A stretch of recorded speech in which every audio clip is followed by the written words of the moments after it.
Thank you, Dr. Brook. Maybe if you want to say one more thing about, yes, compliance, but the key is governance, right? And do you have anything in terms of all these bankers here, any message in terms of having proper corporate governance? So we're defining, there are three different work streams right now in terms of corporate governance. So why is corporate governance important?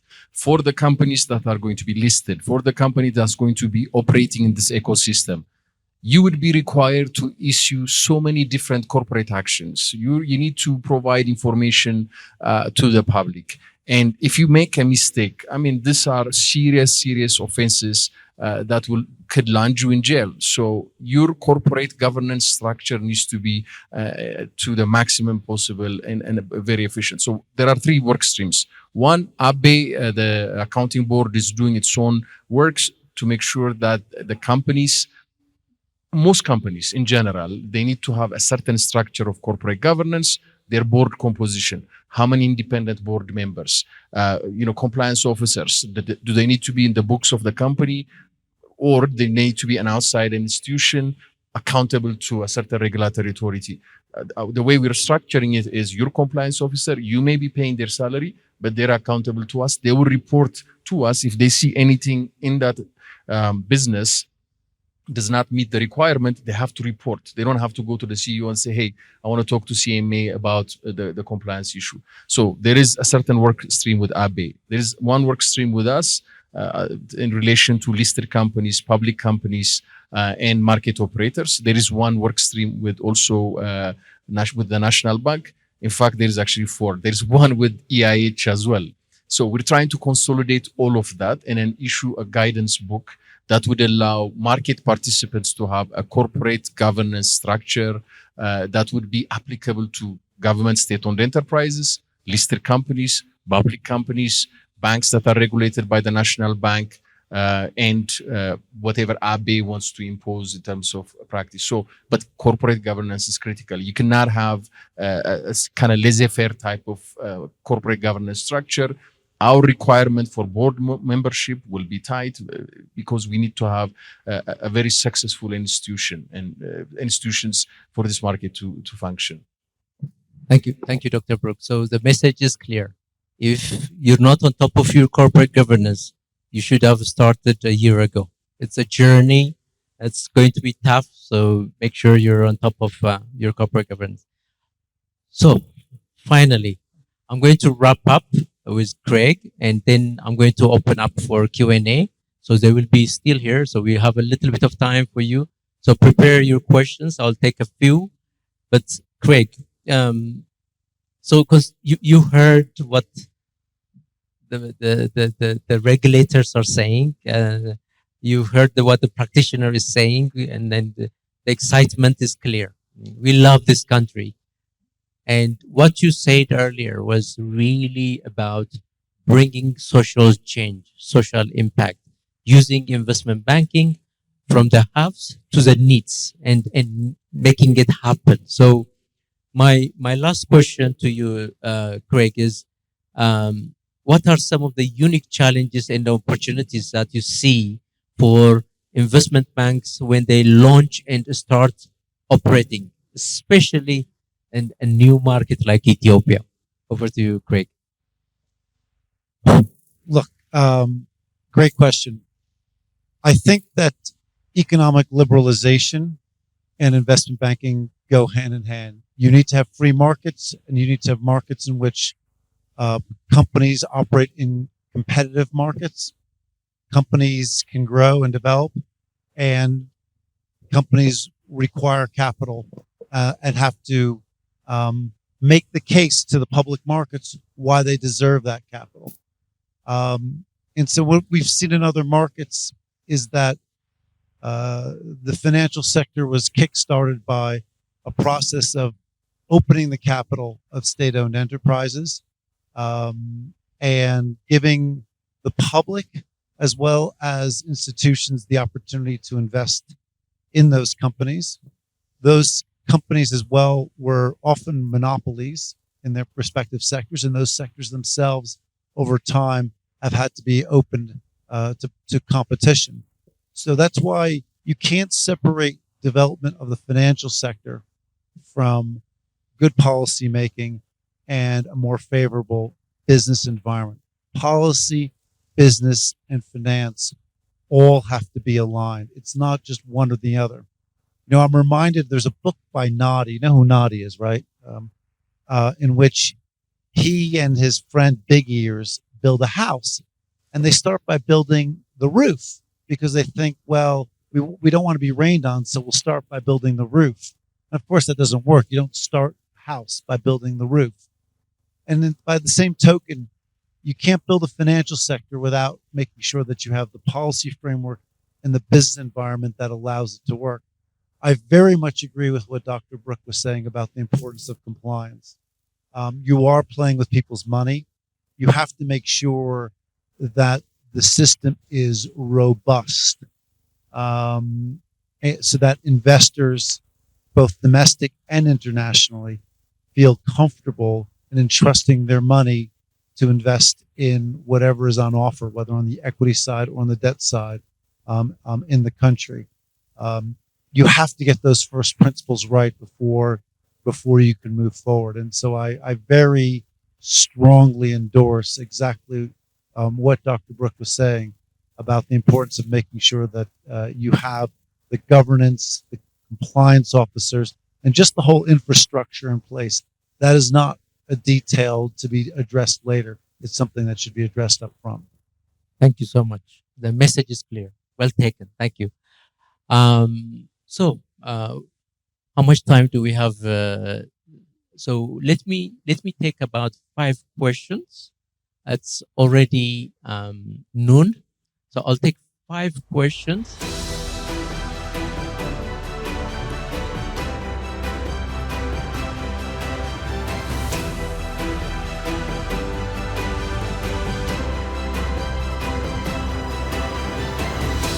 Ato Solomon on the front, 1.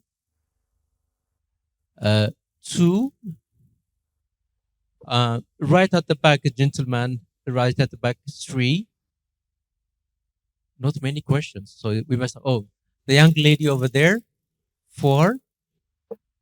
And right at the back there, 5.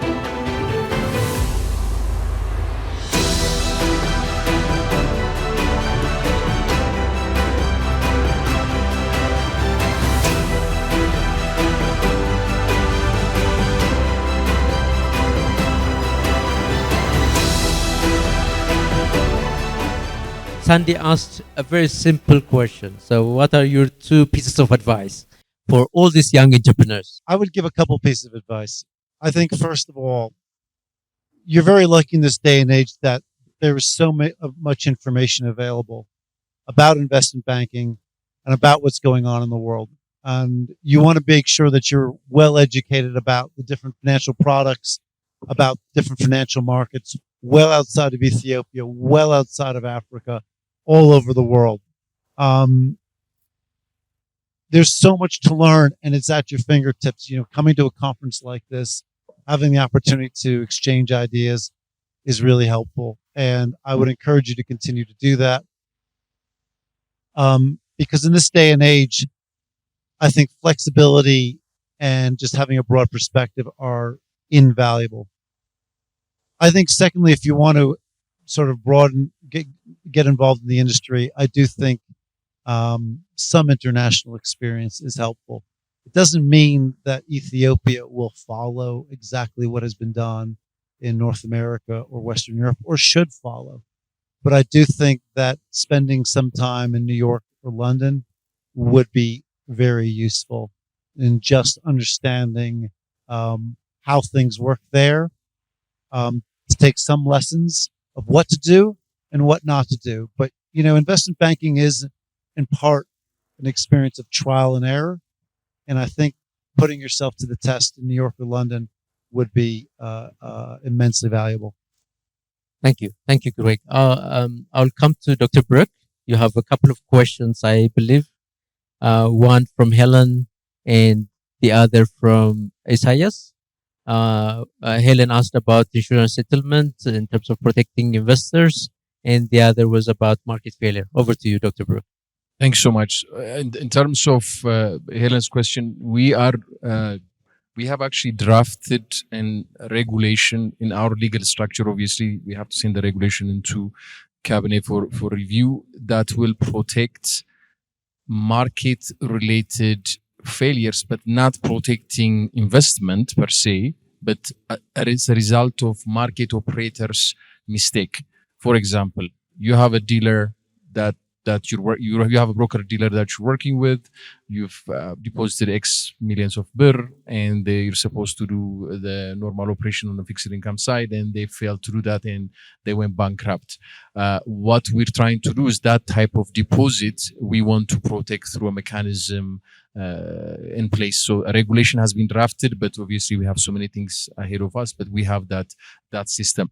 But in terms of insurance for the CSD, for example, Central Security Depository, the clearing houses, there are mechanisms that we will put in place and learn from them and build on that. In terms of the question that was raised about in terms of working together with other institutions, well, I come from Ministry of Finance, so we have a mechanism that we always put in place to work with different institutions. Ultimately, I don't really personally think it's very difficult to work with other institutions in Ethiopia. It's just a matter of, you park your ego outside and then you walk into the room and then start conversing with people. It's very, very easy. It's very simple.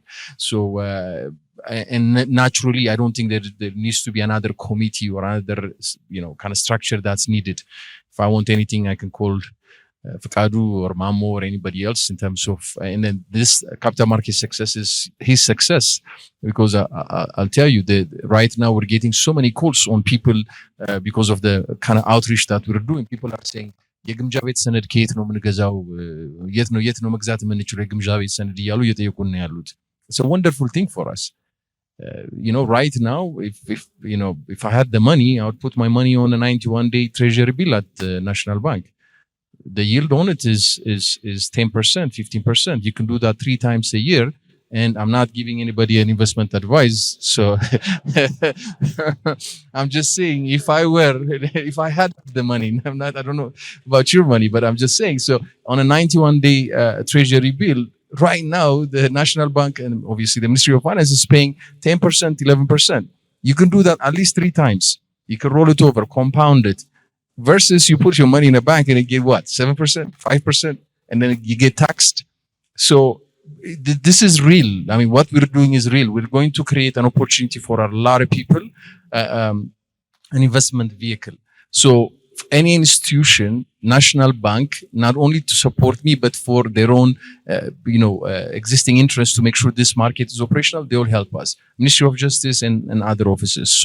So far we have an amazing support, and I'm very confident that all of them will support us. And I don't think there will be some sort of exogenous issue that would inhibit us from launching this market next year.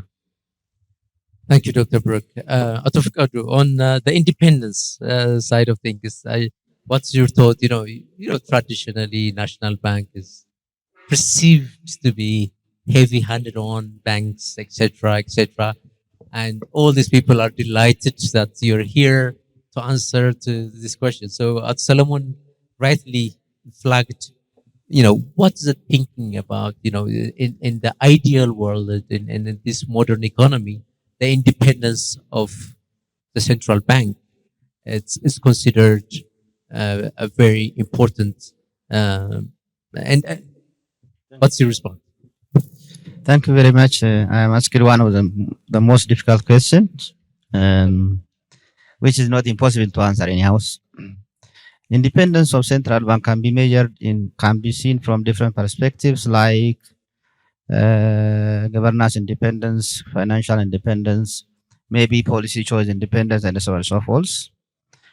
Whatever the case, during the last 3 years, you know that we have in a comprehensive economic reform where institutional reform is one of the key areas to be reformed, and NB is also working on how to revise its regulation, where the issue of priority, when as of today, NDB has mandated to stabilize price, to stabilize exchange rate, to stabilize financial sector, and also to support growth.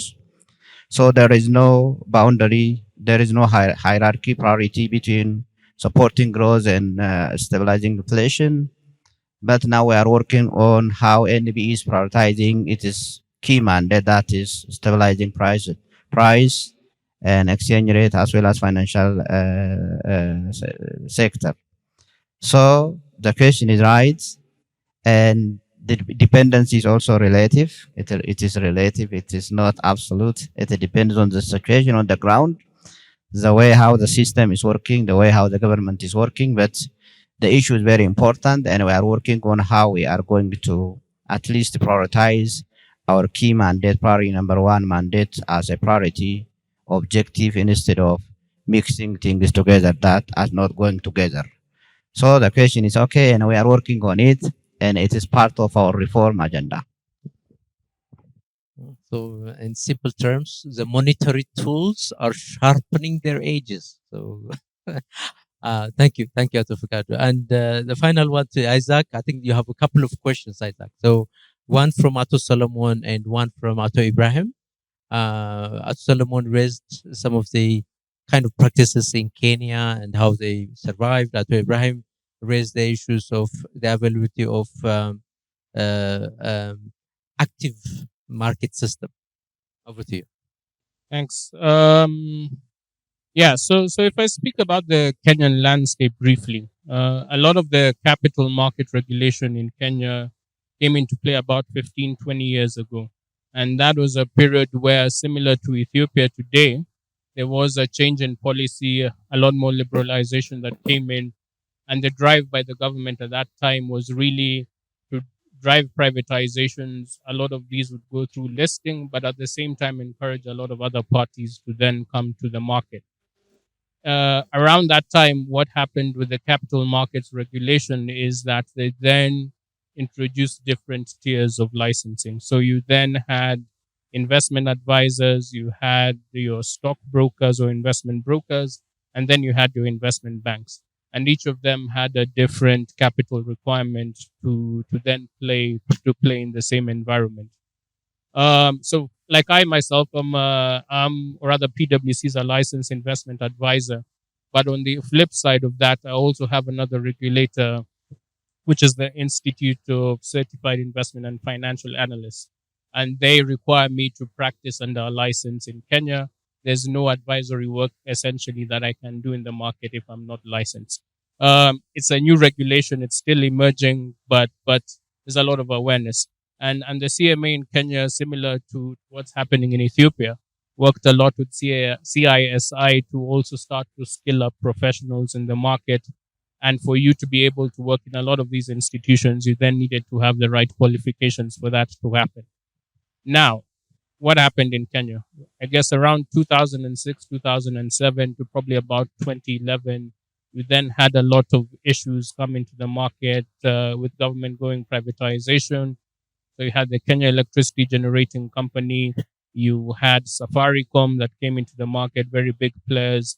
You did have a number of secondary issues by players such as Kenya Power or Kenya Commercial Bank. And that created some degree of vibrancy in the market. And with that, a couple of other corporates that were not traditionally SOEs also did list on the market.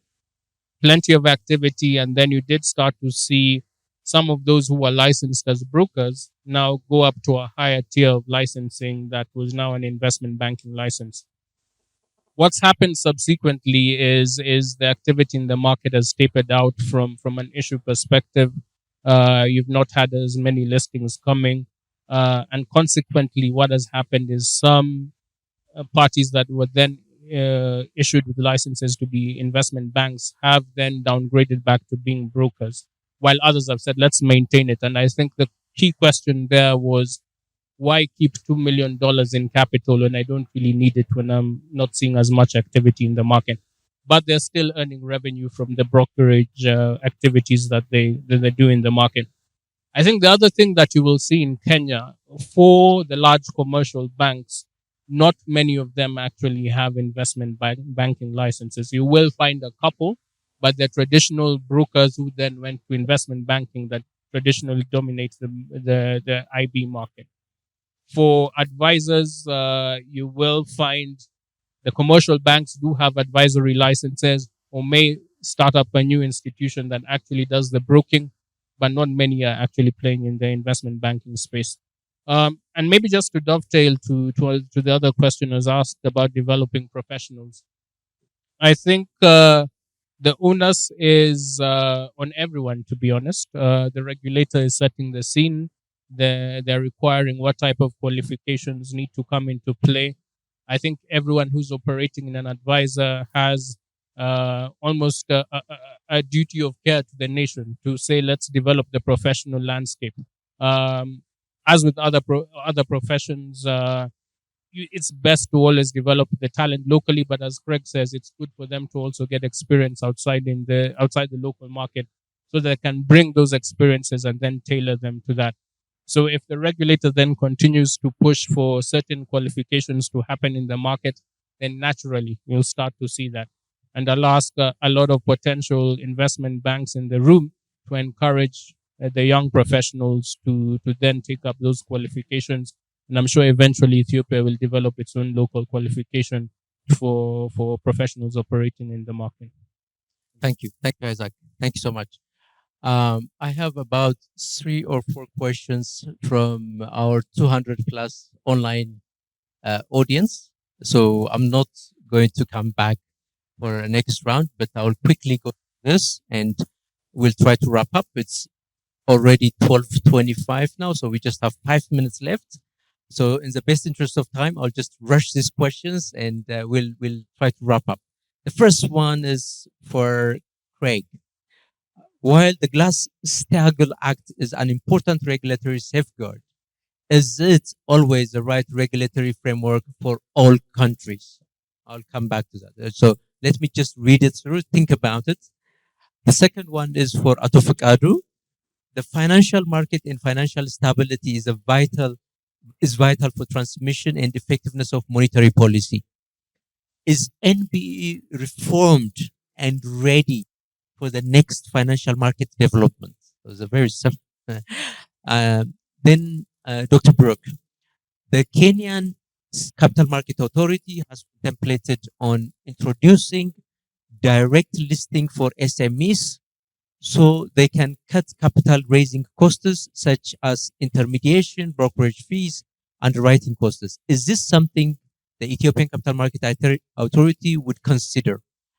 And the last one, maybe I'll give it to Isaac. There's actually 2 questions, but I'll put it together. So should existing commercial banks have an investment banking wing to support their business or maintain their retail banking status? So that's one. And then one person is wondering how valuation of shares and the stocks of companies are going to be determined for companies to be listed for IPO.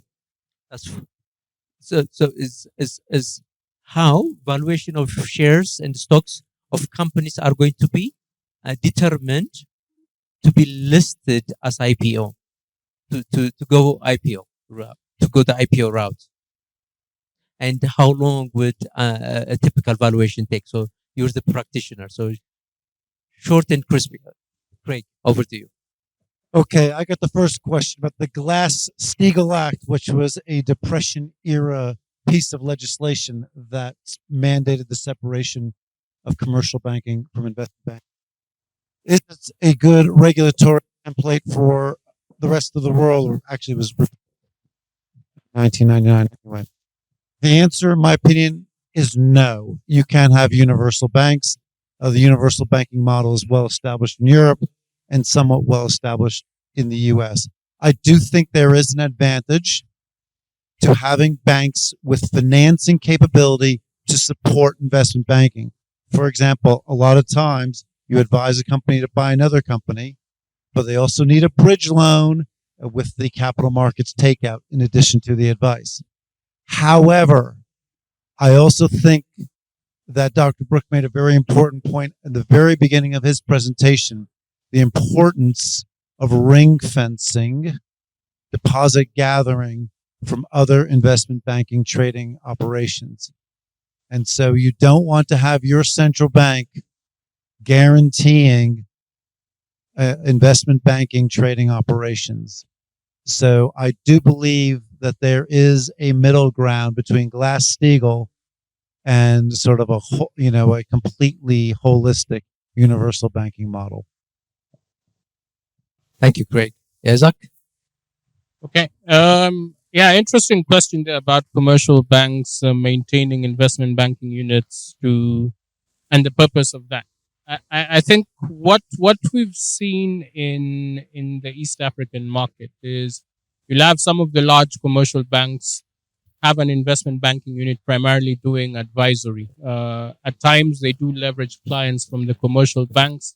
There are times when they'll get clients outside the commercial banking environment. But I think with the need to maintain Chinese walls and not necessarily just shipping out that advisory work to the commercial bank to fund, the governance aspect of it needs to actually look at how there can be some degree of independence between those units. There is value. I will tell you, I've worked with very strong advisory teams from investment banking units that are within commercial banks, probably stronger than the licensed investment banks themselves. But it's a very thin line to tread in the long term. Now, when you talk about valuations, we can be here seated the whole day. Look, valuations are not static. They evolve all the time. They're dependent on market conditions. They're dependent on country conditions. They're dependent on sector, etc. I think valuation is critical as you look at timing for when to list. We've worked on several transactions where valuations don't look right at a particular point in time, and then you then stave off that activity for the future. But even critically, like I said in my presentation, there may be times where you say, look, let's go to market at a discount and perhaps use that because we can see the path. The research has been done that the growth will come. But it's always a tricky discussion at the end of the day and evolving. Nowadays, I probably have more exciting conversations on valuations than before. What the global economy impact on our region is quite interesting. Thank you. Yeah, but happy to have a debate with anyone at any time. Thank you, Isaac. Dr. Fikadu.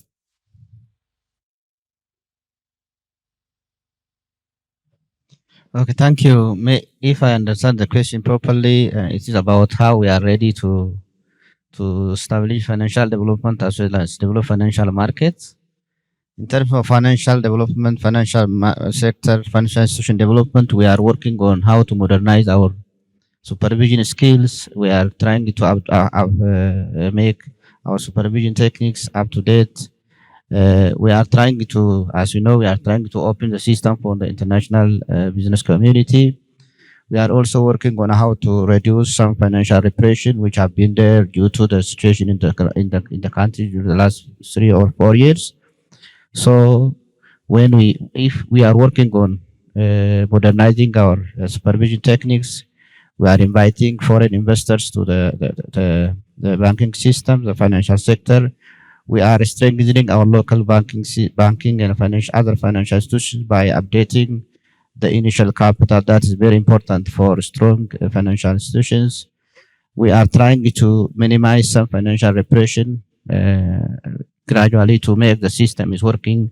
The market mechanism is going to work efficiently and effectively. So hopefully we will have better financial sector, and we are also working on the most difficult thing, stabilizing macroeconomic stability, which is very important for financial development as well as financial market. Thank you. Thank you, Advocate. And finally, Dr. Brook.